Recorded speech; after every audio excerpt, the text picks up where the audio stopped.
Rome, early 31 BCE, before the world changed forever. The war room sits deep inside Octavian's villa on the Palatine Hill. No windows, just oil lamps casting shadows across maps that chart the entire Mediterranean. Three men stand around a table covered in wooden markers, each representing legions, fleet cities. The young man at the head of the table is 32 years old. His name is Gaius Octavius. History will know him as Augustus. Right now, he is just Caesar's heir, and he is losing. His naval commander Agrippa moves a cluster of markers off the coast of Greece. His political advisor Maecenas watches in silence. Octavian's finger traces the grain routes from Alexandria to Rome. Every route passes through Egyptian-controlled ports. Every shipment of wheat that feeds the Roman people flows from Nile Delta farms. Agrippa speaks first. His voice is flat tactical. Antony commands 17 legions. Our intelligence says 15 are loyal to him personally, not to Rome. If we engage him on land in the east, we fight on his terms. Maecenas adds the political calculation. The Senate still sees this as a Roman civil war. Brother against brother. They remember the prescriptions, the executions. They fear more blood. Octavian does not look up from the map. His finger stops on Alexandria. Antony is not the problem. Egypt is. As long as Cleopatra controls the grain supply and the treasury, Rome is vulnerable. Cut off Egyptian wheat for 3 months and we face riots, food shortages, collapse. He moves 3 markers representing Antony's position in Greece. Then he moves Cleopatra's marker. The Queen of Egypt has joined Antony with 60 ships, not warships, treasure ships, vessels loaded with gold gems, the wealth of the Ptolemaic dynasty. She is the keystone, Octavian continues. Remove her and Antony becomes just another renegade general. But she transforms him into something else. She makes this a war between Rome and the East, between republic and monarchy, between our values and theirs. Agrippa nods slowly. Then we need more than a military victory. We need a symbolic one. Octavian finally looks up. His eyes are pale gray, unnaturally focused. I don't need to defeat her army. I need to dismantle her credibility before the Roman people. I need them to see her not as a sophisticated foreign monarch, but as something dangerous, something alien, a threat to everything Rome represents. Maecenas understands immediately. The triumph, Octavian confirms. But for that, I need her alive. I need her walking behind my chariot. I need every Roman citizen to see with their own eyes that the exotic Eastern queen has been conquered, humiliated, reduced to a captive. Only then does this civil war become a foreign war. Only then am I not the man who killed Romans, but the man who saved Rome from corruption. Agrippa studies the map again. She will never surrender. She saw what happened to Vercingetorix after Caesar's Gallic triumph. She knows what waits for her. Octavian's expression does not change. Then we need to make her believe she has a reason to live. We need to give her hope. Just enough hope to keep her breathing until we reach Rome. The 3 men stand in silence. Outside, the city sleeps. Inside, they are engineering the fall of the last pharaoh. 6 months later, off the coast of Greece, the trap closes. September 2nd, 31, BCE, the Battle of Actium. Imagine the bay from above. 2 fleets facing each other across dark water. On one side, Octavian's 400 ships commanded by Agrippa. Smaller vessels faster built for ramming and maneuver. On the other side, Antony's 230 ships. Massive quinqueremes with wooden towers carrying soldiers for boarding actions. And behind Antony's lines, slightly separate, Cleopatra's 60 Egyptian ships with purple sails. The battle begins at dawn. The sound is overwhelming. Drums pounding rhythm for the rowers. Officers shouting commands. The crack of oars striking water in unison. Then the first ram strikes home and wood splinters like bone. Agrippa's strategy is simple. Avoid the boarding actions where Antony's soldiers have advantage. Stay mobile. Use fire. Force them out of formation. His lighter ships dart in, launch flaming projectiles, withdraw before Antony's heavy vessels can close. For 6 hours, the battle churns. Antony's ships are powerful but slow. Octavians are outmaneuvering them. By midday, gaps appear in Antony's line. Ships are burning. The formation is collapsing, and then Cleopatra's squadron moves. 60 purple-sailed ships suddenly break formation. They do not engage. They do not support Antony's flanks. They sail straight through a gap in Octavian's blockade and head south, toward Egypt, toward home, carrying the treasury of the Ptolemaic kingdom. For a moment, both fleets pause. Everyone watches the Egyptian sails shrink toward the horizon. Antony stands on the deck of his flagship. He sees those purple sails. He makes a decision that will end his world. He abandons his fleet, takes a fast Queen Kareem, chases after Cleopatra. His officers scream for him to stay. His soldiers watch their generals sail away, leaving them to face Octavian alone. Within an hour, ship after ship surrenders. By sunset, Actium is over. Octavian controls the sea. 7 days later, September 9th, Antony's land forces hear what happened. Their general fled. Their fleet is destroyed. One by one, the legions desert. 17 legions sworn to Antony. Within a week, all of them march to Octavian's camp and ask to serve the winning side. Antony reaches Alexandria with Cleopatra. He has no fleet, no army, only the walls of the city and the weight of inevitability. Nearly a year passes. Octavian consolidates power, secures loyalty, plans his invasion. By July of 30 BCE, his legions arrive outside Alexandria. August 1st, dawn breaks over the city, smoke already rising from fires in the outer districts. Cleopatra stands on the palace balcony. She is 39 years old. She has ruled Egypt for 21 years. She has negotiated with Julius Caesar, with Pompey, with the Senate. She speaks 9 languages. She has survived palace coups, sibling rivalries, Roman politics. Now she watches an empire that lasted 3,000 years enter its final hours. Antony is in the palace below. He has been drinking since yesterday. Messengers keep arriving with the same news. The harbor district has surrendered. The royal guard has abandoned their posts. Octavian's forces are moving through the city unopposed. Someone told Antony this morning that Cleopatra is already dead. Someone lied, but Antony believed it. Perhaps he wanted to believe it. Perhaps the thought of facing defeat alone was easier than facing it together. He goes to his private chamber, draws his sword, places the tip against his chest, drives it in. The stroke is clumsy, the angle wrong. The blade pierces his abdomen but misses the heart. Death will come, but not quickly. He collapses, bleeding. His servants find him. They panic. They know where the queen actually is. They lift Antony, carry him through corridors slick with his blood, out into the chaos of the burning city. They carry him toward the only place she might be safe, the tomb. Cleopatra built it years ago, before any of this started. A 2-story stone structure pressed against the temple of Isis, designed to be her eternal resting place. Now it is her fortress. Thick walls, doors built to survive a siege. Narrow windows cut high into the second floor, too small for a man to climb through. Inside, she waits with 2 women, Iris and Charmian, her attendants for 20 years, more than servants, more like sisters. Around them, piled against every wall, sits the portable wealth of Egypt. Gold ingots, chests of gems, sensitive documents. Everything she could move from the palace treasury in the last frantic days. She hears Antony's men arrive outside, hears them shouting her name, begging her to open the door. She does not. How can she know who is outside? Octavian's agents could have infiltrated them, could be using them as bait. Open that door once, and she might never control who comes through it again. So she does something else. From the second floor window, she calls down, "I cannot open the door, but I can lower ropes." She and Iris and Charmian secure every rope they can find to the stone columns on the upper floor. Drop the ends through the narrow window, 12 feet above the ground. Below, Antony's men tie the ropes around his body. He is barely conscious, blood soaking through his tunic. 3 women above pull with everything they have. His weight scrapes against the stone, blood marks trailing up the wall like paint. They haul him through the opening, lay him on the floor of the second chamber.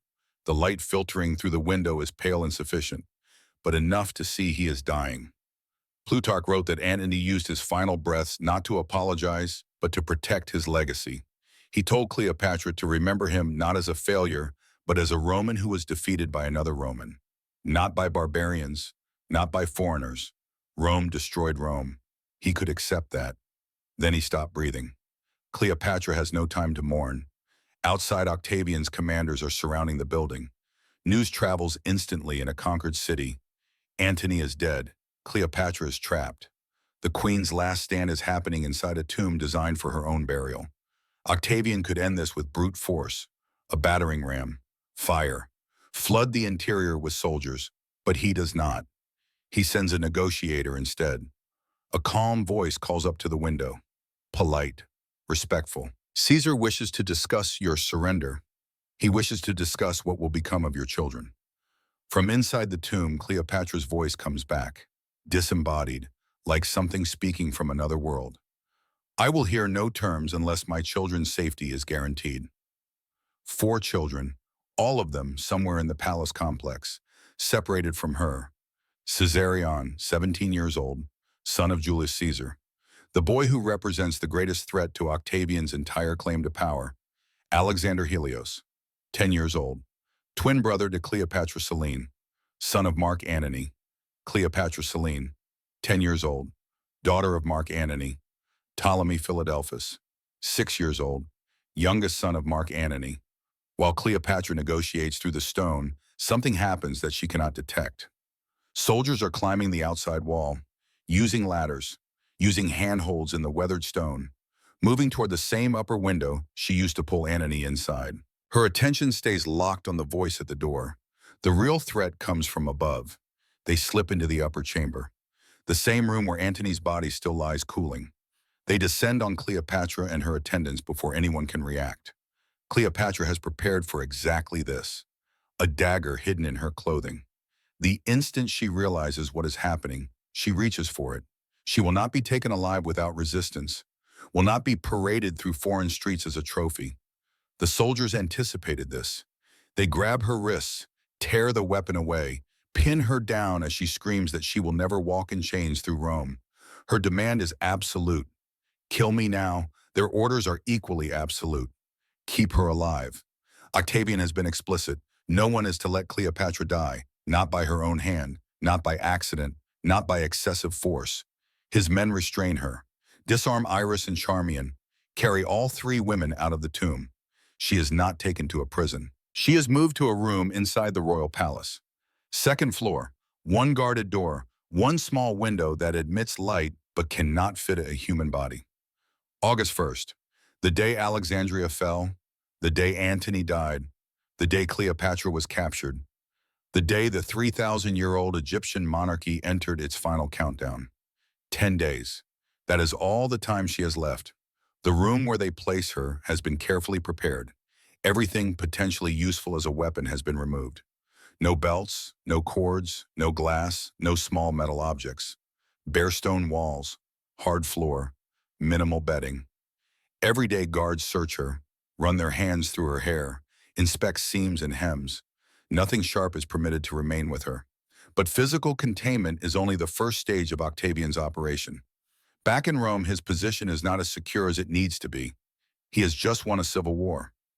Romans killed other Romans at Actium. Romans killed other Romans in every campaign that followed. That kind of victory can easily look less like defense and more like naked power seizure. He needs to reshape the narrative.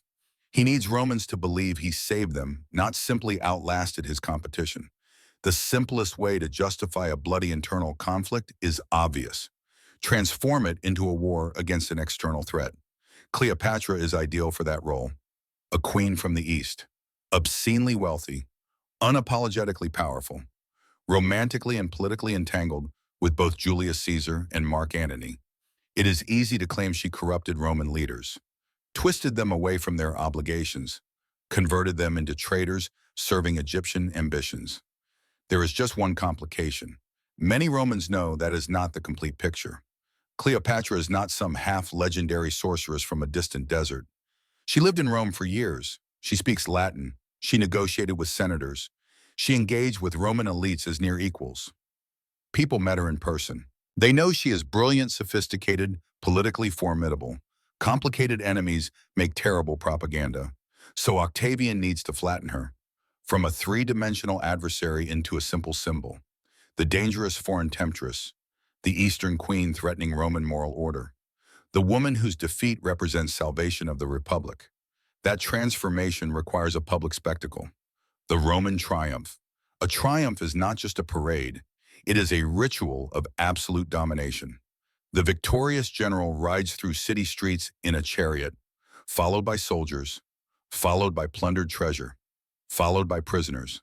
The most important captive, the defeated king or queen or enemy commander, is dragged behind, typically in chains. The crowd watches them displayed like a captured animal, humiliated before the very people they supposedly threatened. At the procession's end, the message is completed.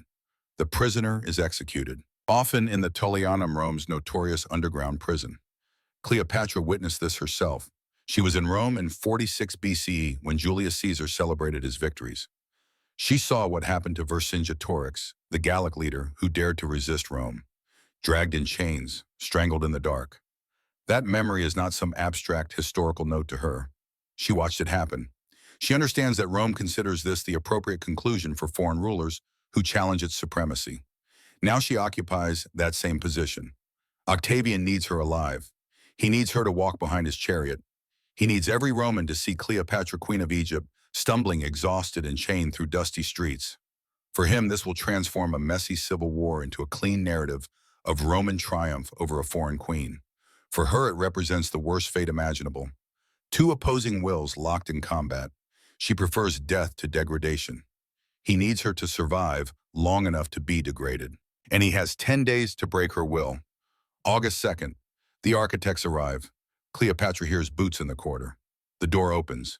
Men enter carrying measuring rods, knotted cords, wax tablets for recording notes. They are not soldiers. They are craftsmen, builders. They do not address her as a queen. They speak around her as if she were furniture. One measures the distance from wall to wall. Another quietly notes the height of the window. Then they move closer to Cleopatra herself. They measure the width of her shoulders. They estimate her height. They discuss how much weight she could carry if forced to walk for extended periods. Every gesture is clinical. Every number they record transforms her from a human being into a set of dimensions. When she demands to know what they are doing, one answers without hesitation. We are preparing for Caesar's triumph in Rome. Everything must be built to accommodate you precisely. There can be no errors in the staging. You will be a central element of the display, and the display must function perfectly. In that instant, Cleopatra understands exactly where this is heading. This room in Alexandria is not a holding cell. It is an antechamber to the real stage in Rome. These men are not considering her comfort. They are constructing her future cage. They do not come just once. They return the following day, and the day after that. Each visit reinforces the same reality. There is no escape. The triumph is not merely an idea, it is actively being built. August 4th, they debate what she will wear. Not what she might choose, but what would produce the strongest impact for a Roman audience. Should she appear in Egyptian royal dress so the crowd will instantly recognize her? Should they cover her in jewels seized from her own treasury to showcase the wealth now belonging to Rome? Or strip her down to plain clothing to maximize the contrast with her former glory? They discuss her body openly. Whether chains would be more effective, or whether forcing her to walk unrestrained would better demonstrate that she is defeated but still valuable as a symbol. They argue over her position relative to Octavian's chariot, the exact distance so everyone can clearly see who the general has conquered. They treat her humiliation as an engineering problem. This is not routine logistical planning. This is deliberate psychological conditioning. Day after day, they force her to hear and witness the details of her own public degradation. They do it in her presence intentionally. The goal is to destroy any belief that death can halt the process, to convince her that even if she refuses, the machine will continue rolling forward. But Octavian does not let the pull toward death grow without counterbalance. He offsets it with the one thing she cannot dismiss: her children. Reports arrive in measured doses. Some days a messenger informs her that the younger ones are well. They have eaten. They have been given toys. They are asking about their mother. Other days she is told that Caesarion is restless, that he has asked what will happen when they travel to Rome, that he is frightened but attempting to be brave. Each update carries the same unspoken condition. Their safety depends on her compliance. The more cooperative she appears, the more encouraging the news. The more distant or defiant she seems, the more vague and cold the reports become. She is not completely sealed off from sound. The palace walls are thick, but not perfect. Through the tiny window in the stone, she sometimes catches echoing voices. A child's laughter, a shout, the shuffle of servants. She cannot determine if any of it belongs to her own children. It could be staged. It could be natural. That uncertainty is its own form of torment. Iris and Charmian are held elsewhere in the palace. They are not permitted to see her. Occasionally when the building falls, especially quiet, Cleopatra thinks she detects the faint edge of their voices somewhere above or below. She cannot make out what they are saying, only that they too are alive and imprisoned. When she requests to see her children, the answer never changes. Not yet. Not until Caesar is certain she will cooperate. Not until they are confident she is safe to move. Every denied request is another reminder of who controls her access to the people she loves most. August 7th. Around midday, something shifts. Food is brought to Cleopatra as usual, but she does not touch it. She sits motionless for long stretches, staring at the floor, at the wall. She speaks less. She refuses to answer certain questions entirely. The guards report that she might be attempting to starve herself. For a woman with no weapons, refusing food is one of the last strategies available. If she lets her body collapse, Octavian loses his prize. But he does not respond with force feeding or threats. He responds with something far more devastating. He arranges for Caesarion to see her. After nearly a week without contact, the door opens. Her eldest son steps inside under heavy guard. 17 years old enough to comprehend what defeat means, young enough that his entire future still feels possible in his own mind. His face is thinner than she remembers. His eyes are older. The meeting is brief. The soldiers never move far from them. Cleopatra cannot embrace him freely. She has to speak within the space they permit. Caesarion focuses on one thing. He begs her to take care of herself. He tells her he needs her to stay alive. The others do too. If she gives up now, everything will collapse. Then as quickly as he entered, he is led away. The door closes. The room returns to silence. That night, Cleopatra eats. This small detail is significant. It proves the emotional trap is functioning. Her own body, which she had been willing to sacrifice to avoid a Roman triumph, becomes something she feels obligated to preserve because her son asked her to. For the first time, the calculation is not just abstract. It has a face and a voice. Caesarion's plea transforms survival into obligation. August 8th, Octavian finally appears at her door in person. Until now, he has remained distant, operating through messengers and intermediaries. Now the man who destroyed Antony's position and seized Alexandria enters the small stone chamber to speak directly to the last pharaoh of Egypt. He does not rant or gloat. That is not his approach. He speaks in a controlled, measured manner. There is no value in cruelty for its own sake. He only needs outcomes. The conversation is recorded in fragments across several ancient sources. The outline is clear. He presents her with an offer. Not mercy, a transaction. He describes the situation plainly. Egypt is lost. Her fleet is destroyed. Her forces have surrendered. Antony is dead. Resistance is impossible. There will be a triumph in Rome. She will be part of it. That element is non-negotiable. What can still change, he claims, is how that triumph will appear. If she chooses to cooperate, he promises she will not be dragged in chains through the streets. She will walk under her own power. She will appear as a defeated queen rather than a criminal. He speaks of preserving some trace of dignity before the Roman people. He uses language that makes surrender sound orderly and honorable. In exchange, he offers the future of her children. If she accepts this role, he says they will be spared. They will be taken to Rome and raised under the protection of his sister Octavia. They will receive an education appropriate for nobility. They will be watched and guided. They will live. He makes a point to mention Caesarion specifically. If she cooperates, the boy might be permitted to survive. No firm guarantee, but a suggestion. Enough to plant hope. Then he imposes a deadline. She has 3 days to decide. After that, the ships will depart for Italy. The procession will happen with or without her consent. If she refuses, he implies the danger to her children will increase. Then he leaves her alone in that room with her thoughts. The next 3 days are a different kind of siege. No soldiers at the doors shouting, no ladders scraping stone, just Cleopatra alone with the choice he has engineered. On one side stands her own sense of identity, a woman who ruled Egypt, who spoke as an equal to Roman power, who survived palace conspiracies since childhood. To walk in a triumph, to be stared at by a crowd that views her as a corrupting foreigner, contradicts everything she believes herself to be. On the other side stand 4 children who will have no protector if she dies. She can envision their lives in Rome, not free but alive, living in a household with Roman tutors, learning Latin and Greek, growing up monitored but not murdered.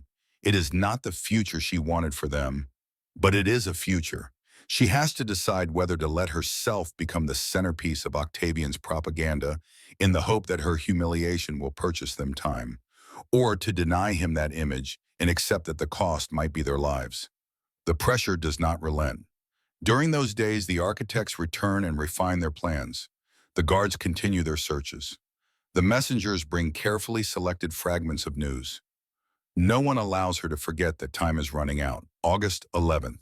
Something changes in the flow of information. A rumor reaches her, or she overhears careless words from a guard, or someone still loyal to her manages to send a signal. The sources disagree on the method, but they align on the conclusion. Cleopatra learns the truth concealed behind Octavian's gentle promises. Caesarion is already marked for death. The friendly words about his possible survival were performance. Octavian has no intention of allowing Julius Caesar's biological son to reach adulthood. With or without Cleopatra's cooperation, the boy will never be permitted to become a rallying point for opposition. Once she understands that the entire architecture of the trap shifts, the balance between dignity and motherhood tilts in a new direction. If Caesarion is doomed regardless of what she does, then the price of walking in that triumph soars. It will no longer be a sacrifice that saves her son. It will be humiliation for nothing. She can still hope the younger 3 might be spared, but the central bargain she has been offered is shattered.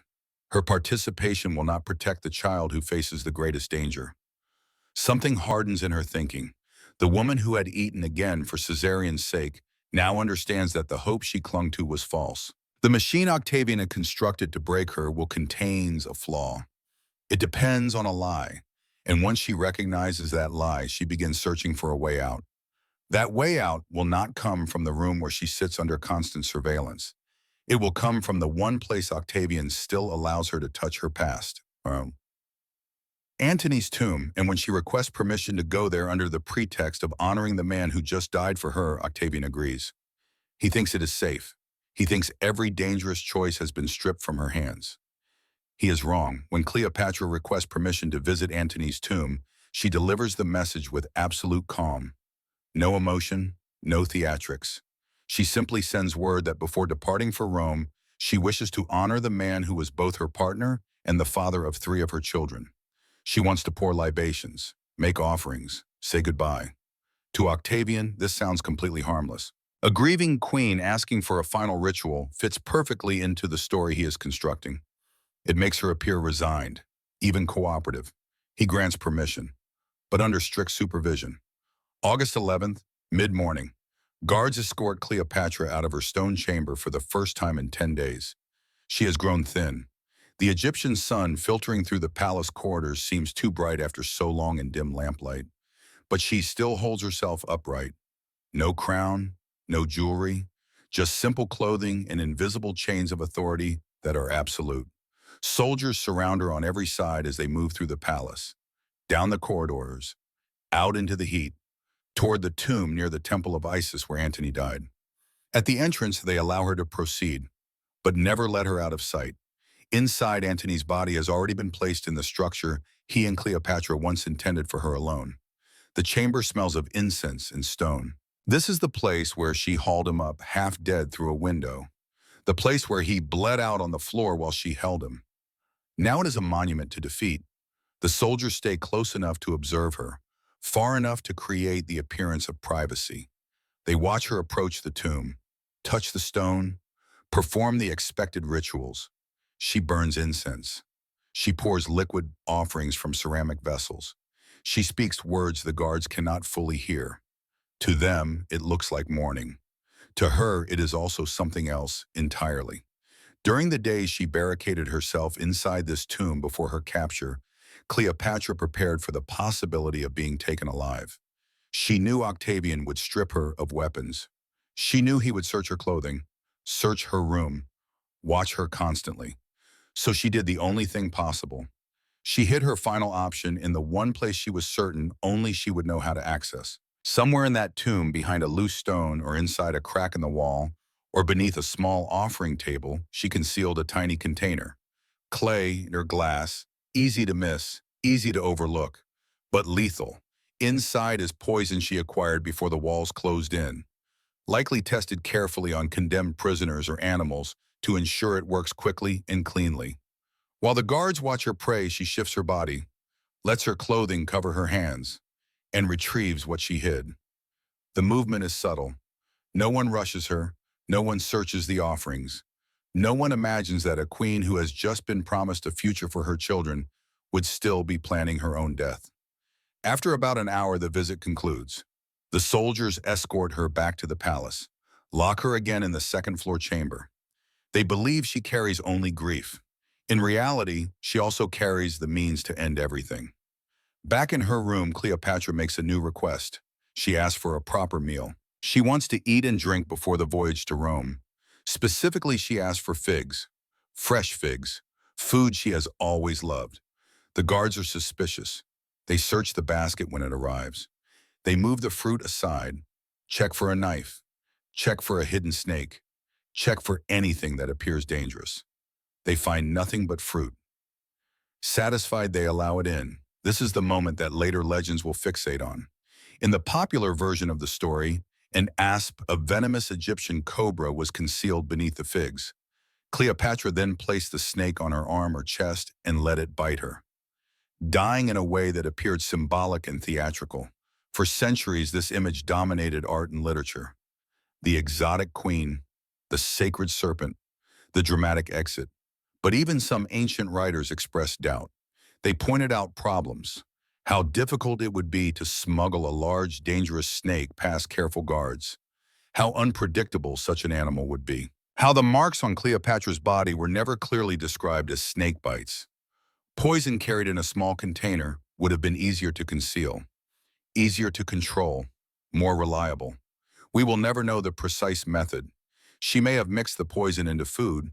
She may have applied it to a small wound. She may have used a sharp object coated with it. She may have combined several techniques at once. What matters is not whether there was a snake in the basket. What matters is that Cleopatra now possesses both time and the instrument to take her last decision back into her own hands. The next step is bringing her closest allies back to her side. Until this point, Iris and Charmian have been kept away, held in separate rooms. Cleopatra now sends word that she has decided to accept Octavian's terms. She will cooperate. She will appear in the triumph. She simply needs assistance preparing herself for the journey and the role she will be forced to play. That sounds like victory to Octavian. The queen who once swore she would never be seen in chains now appears to be surrendering. A cooperative prisoner is easier to manage. Allowing her attendants back into her room seems like a reasonable concession. It will make the future performance smoother. So he permits the two women to join her. This is the opening she has been waiting for. For the first time in many days, Cleopatra is no longer alone in the bare stone chamber. Iris and Charmian enter, both exhausted, but alive. They understand the stakes without explanation. They know their queen has been measured for humiliation. They know she has been offered her children's lives as payment for cooperation. They also know Cleopatra well enough to understand that she would never easily accept walking as a trophy behind Octavian's chariot. Behind the closed door with guards posted outside, believing they have already won, Cleopatra reveals what she has learned. Caesarion is doomed regardless of what she does. The talk of his survival was a lie to keep her alive. Cooperation will not save him. Remaining alive only prolongs the process of her public destruction. The three women plan her final act. If Cleopatra dies in panic or squalor, Octavian will still control the story. He can claim she threw her life away over nothing. If she dies visibly arranged dressed as a queen with her attendants beside her, the scene itself will send a different message. Even if Romans later twist it, anyone present will remember. She chose her moment deliberately. She puts on royal clothing, as much as the guards will permit. Fine fabric, rich colors. She adorns herself with whatever jewelry she still has access to. She places a diadem on her head. She does not dress as a prisoner preparing for transport.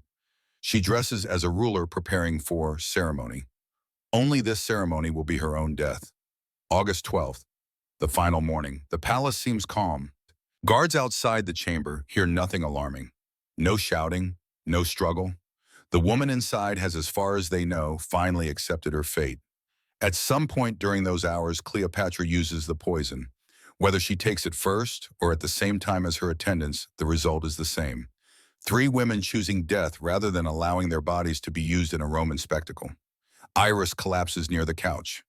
Charmian remains standing long enough to complete small tasks.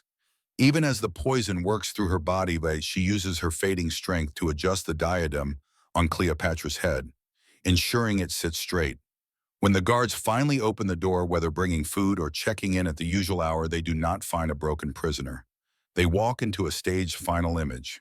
Cleopatra lies on a golden couch, dressed in full regalia. Her body is arranged, not sprawled. Her face is composed, not twisted in agony. Whatever poison she used worked cleanly enough that there is no obvious sign of violent struggle. Iris is already dead at the foot of the couch. Charmian, barely alive, is using her last breath to adjust the crown. A guard shocked and asks if this has been well done. Charmian answers with her final words. It is well done and fitting for a princess descended from so many kings. Then she collapses and dies. Cleopatra is 39 years old. Octavian's plan to display her in chains has failed. She will never walk in his triumph. She will never be exhibited as a living example of Rome's dominance. She survived 10 days of psychological pressure, long enough to confirm that his promises about Caesarion were lies. And then she chose her own exit. From her perspective, this is the only victory remaining. She cannot save Egypt as an independent kingdom. She cannot protect Caesarion. She cannot even secure a free future for her younger children. All she can decide is whether her body will appear in Rome as a trophy. She answers no. Octavian is furious. According to later accounts, he is also impressed. His instructions were clear. His guards failed. But beneath the anger, there is calculation. The queen is dead.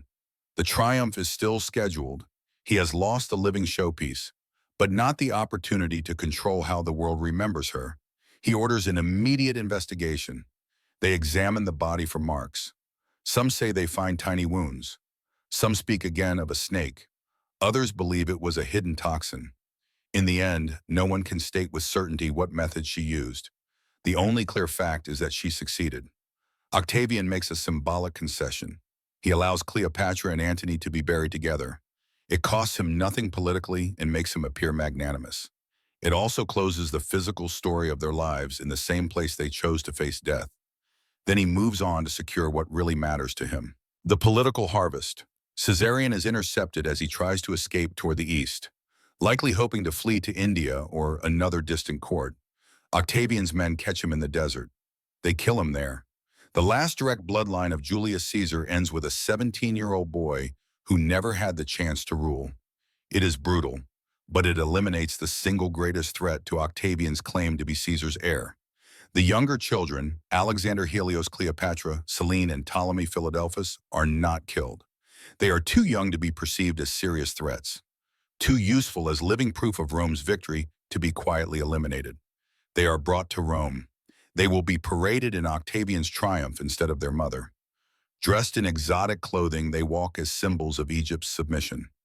After the triumph, they are placed in the household of Octavia, Octavian's sister, and Antony's former wife. There they grow up under observation. They receive quality educations. But their futures are limited, their movements controlled. None of them ever return to rule Egypt. The Ptolemaic dynasty ends with Cleopatra, not with them. When the day of the triumph arrives, Rome still sees Cleopatra, not her body, but her image. Octavian has a figure of her created, an effigy, possibly a painting or statue shown with a snug attached to her arm. carried along the parade route, telling the story he once told. Cleopatra, exotic queen, destroyed by her own chosen symbol, undone by her own excess and superstition. The crowd does not see the 10 days in the stone chamber. They do not see the architects measuring her like furniture. They do not hear the calculated reports about her children. They do not watch her wrestle with the choice between dignity and survival.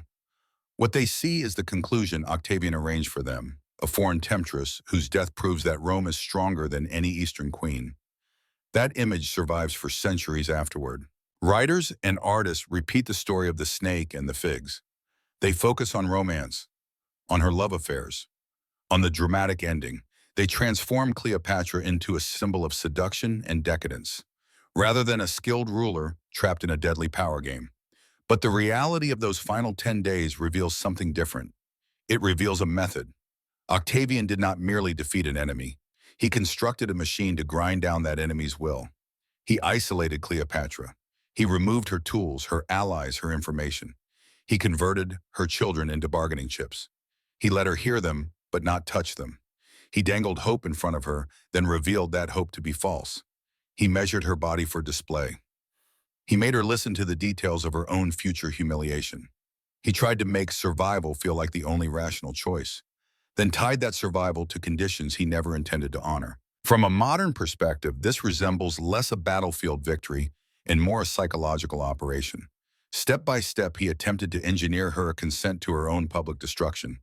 In the end, the only part she refused to surrender was her living presence in his parade. Did she win? On one level, no. Rome took Egypt. Octavian became Augustus, the first Roman emperor. Caesarion died. Her other children were absorbed into the Roman system. The story most people remember about her death was shaped by the man who conquered her. On another level, what she did still matters. In a world where every other decision had been stripped from her, she chose when and how to die. She denied Octavian the satisfaction of seeing her walk behind his chariot. She refused to let her final moments be defined by his staging. Sometimes power narrows a person's choices down to almost nothing. No kingdom, no army, no real chance to save the people you love. All that remains is the decision of whether to follow the script or to break it at the final scene. Cleopatra broke it. We stand 2,000 years later with the ruins of her world submerged beneath the sea near modern Alexandria. The palace where she paced those last days is gone. The tomb where she died has vanished. What remains are hints, fragments, and a long trail of propaganda. But if you strip away the legend and examine the sequence day by day, you see the actual mechanism of power at work. Isolation, control, weaponized hope, and then narrative capture. You see that her final act, choosing death on her own terms, was not romantic fantasy. It was a hard, conscious rejection of the role Rome had written for her. Consider the strategic ledger. Octavian gained Egypt, the wealthiest province in the Mediterranean. He eliminated Caesarion, securing his claim as Caesar's only heir. He got his triumph, which provided the political capital he needed in Rome. 7 years later, in 27 BCYE, the Senate granted him the title Augustus. He became the first Roman emperor. The republic in all but name ended. The Principate began. He ruled for 41 years. Pax Romana, Roman peace enforced by Roman swords across 3 continents. His image on coins, his name in prayers, his will as law. But there was a cost he never fully acknowledged. Cleopatra died free. The narrative he crafted was only partially successful. Yes, the Roman crowd saw an effigy. Yes, they cheered his victory. Yes, he controlled the official version. But everyone who was present at her death knew the truth. She staged it. She denied him the satisfaction. And word spread. Among the upper classes in Rome, the story circulated. The Egyptian queen who chose her own exit, who refused to be dragged in chains, who died in royal regalia rather than walk in defeat. Over time, that version of events became part of her legend. Not the desperate suicide of a cornered animal, but the calculated final move of a grandmaster in a losing position. Now consider Cleopatra's position at the end. She lost her kingdom, lost her army, lost her treasury, lost her eldest son, lost her life. But she preserved something. She did not walk in chains through Rome. She died as a queen, not a captive. Three of her children survived, even if not as rulers. And most importantly, historical memory includes her choice, not just her defeat. The strategic question for any audience, but especially for men who lived through Vietnam, through Cold War brinkmanship, through political careers that required hard compromises, is this. In a war where total victory was impossible, was denying your enemy complete humiliation worth your life? Different people will answer differently, but the question itself is worth considering. Think about the parallels. Vietnam, the longest war in American history at that time. A conflict where military superiority did not translate to political victory, where eventually the calculation became not how to win, but how to withdraw while minimizing the appearance of defeat. Sometimes strategic withdrawal is not cowardice. It is recognizing that further engagement only increases the key without changing the outcome. The Cold War, decades of ideological struggle where the actual battles were fought through proxies, through propaganda, through economic pressure, where narrative control mattered as much as nuclear arsenals. The space race, the arms race, the constant competition to prove which system, which way of life was superior. Not through direct combat, but through symbols. Cleopatra understood symbols. She understood that how you are remembered can matter as much as whether you win. Watergate. Richard Nixon faced impeachment, certain conviction, public humiliation.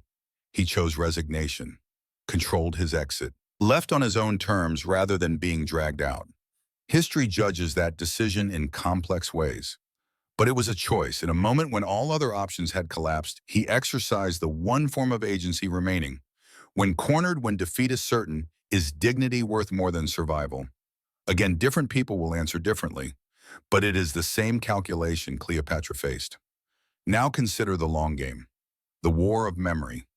Octavian ruled for 4 decades. He transformed Rome from republic to empire.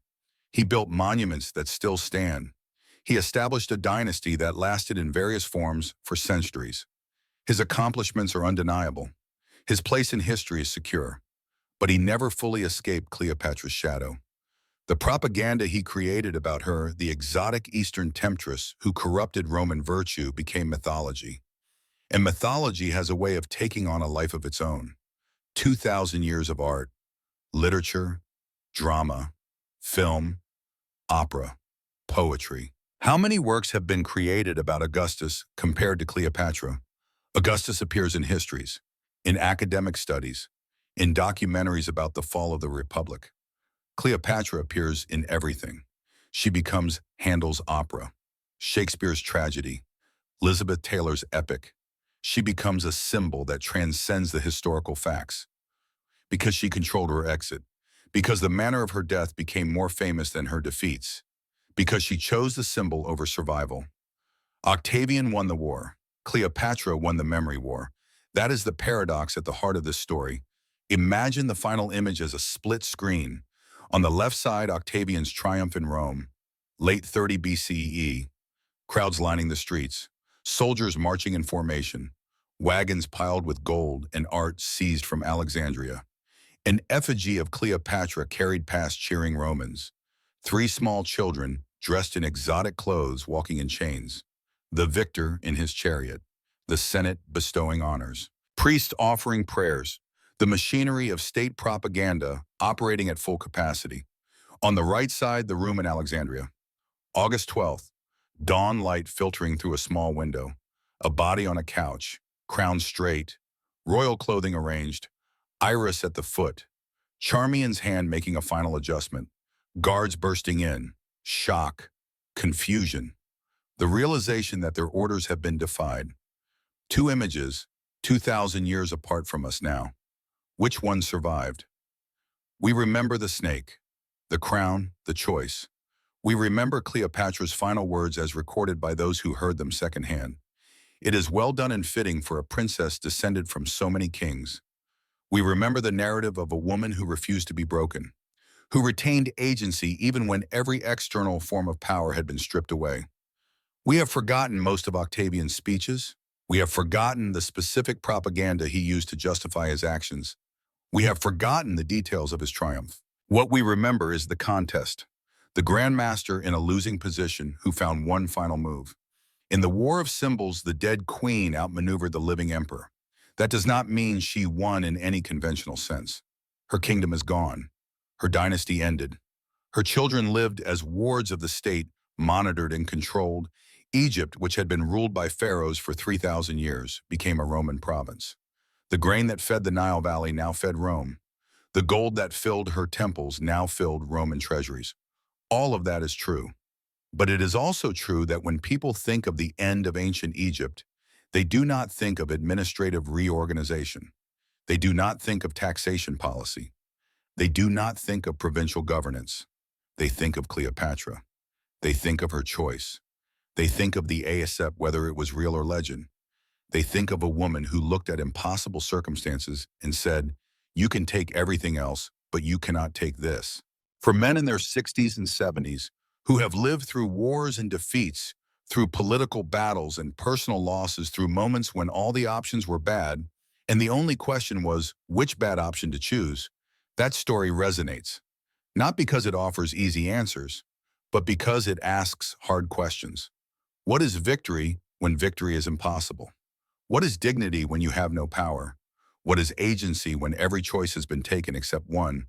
Cleopatra had no army, no fleet, no political leverage. Her children were hostages. Her allies were dead or imprisoned. Her kingdom was occupied. But she had 10 days. And in those 10 days, she conducted her own campaign. She assessed Octavian's strategy. She identified the lie at the center of his offer. She retrieved the means to act. She staged her final scene. She sent her message. The message was simple. You do not control me. You control circumstances. You control my kingdom. You control my children's fate. But you do not control my will. And sometimes in the darkest moments, that is the only form of resistance available. The room in Alexandria is gone now, swallowed by earthquakes and rising sea levels. Archaeological surveys have searched for the tomb. They have not found it. The palace complex where she spent her last days lies somewhere beneath the modern city in the harbor. Destroyed, rebuilt, destroyed again, layer upon layer of history. But the story persists, not because it was recorded perfectly. Ancient sources contradict each other. We do not know the exact method of her death. We do not know her final words with certainty. We know the shape of it, the structure, the choice, and that has been enough for 2 millennia of retelling. Consider what that means. Octavian spent enormous resources constructing a narrative. He controlled the media of his time. He had poets write in his favor. He had historians craft the official version. He had artists create the images he wanted. And yet the story that survived is not quite the story he intended. Yes, Cleopatra is often portrayed as a seductress, as a woman who used her sexuality to manipulate powerful men. That is part of his propaganda that stuck. But she is also remembered as powerful in her own right, as intelligent, as a ruler who commanded respect, as someone who chose death over humiliation. That last part is not what Octavian wanted. He wanted her remembered as defeated, conquered, broken. Instead, she is remembered as defiant. The mechanism of power Octavian deployed was sophisticated. Isolate the target. Remove all external support. Create a false choice between humiliation and death. Use leverage, in this case her children, to make humiliation seem like the rational option. It is a playbook that has been used many times since. In interrogations, in hostage negotiations, in political pressure campaigns. The goal is always the same. Break the person's will. Make them choose cooperation. And sometimes it works. But sometimes, even when all the external conditions favor the person with power, the person without power finds a way to refuse. Not to win, just to refuse. That refusal can be powerful in ways that transcend the immediate situation. Cleopatra did not save Egypt, but she denied Rome the complete psychological victory Octavian sought. She did not save Caesarion, but she ensured that her death was not used as the propaganda tool Octavian needed. She did not change the outcome of the war, but she changed the meaning of her defeat. And meaning matters. Narrative matters. How events are remembered matters. This is not a story with a happy ending. 3 of her children were paraded as captives. 1 was murdered. Her kingdom was erased. Her dynasty ended. But it is a story about choice, about the space for human agency, even in the most constrained circumstances. And for an audience of men who have lived long enough to face their own impossible choices, their own moments of defeat, their own times when all the options were bad, that story offers something. Not comfort, not easy lessons, but recognition. Recognition that sometimes the game is rigged. Sometimes the opponent holds all the cards. Sometimes survival requires compromise that costs you everything you value. And sometimes in those moments, the only win available is refusing to play the role they have written for you. Cleopatra looked at Octavian's machine and found its weak point. The weak point was that it required her consent, her living body walking in chains. She could not stop the triumph. She could not prevent the propaganda. She could not save her kingdom. But she could remove herself from the center of his spectacle. And in doing so, she transformed her death from a Roman victory into something more ambiguous.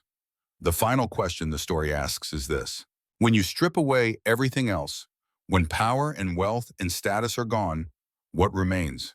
For Cleopatra, what remained was choice, the choice of how to die.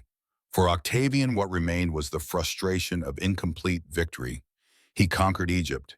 He eliminated his rival. He became emperor. But he did not get the image he most wanted, the living Cleopatra in chains. And that absence, that gap in his triumph, created space for her legend to grow in ways he could not control. 2,000 years later, we tell this story not because it is uplifting, but because it is true in a way that matters. Power is real. Empires are real. The strong do dominate the weak. That is history. But even in domination, there are spaces, cracks, moments where the powerless retain some small measure of control. Cleopatra found that space. She used it. And in using it, she ensured that her story would be more than just a footnote about a conquered queen. It became a story about the limits of power, about what can and cannot be taken, about the difference between controlling someone's circumstances and controlling their will. The room in Alexandria is gone. The woman is gone. The kingdom is gone. But the choice remains, echoing across centuries. A reminder that even at the end, even when everything is lost, there is still one decision that belongs to you alone: how you face it.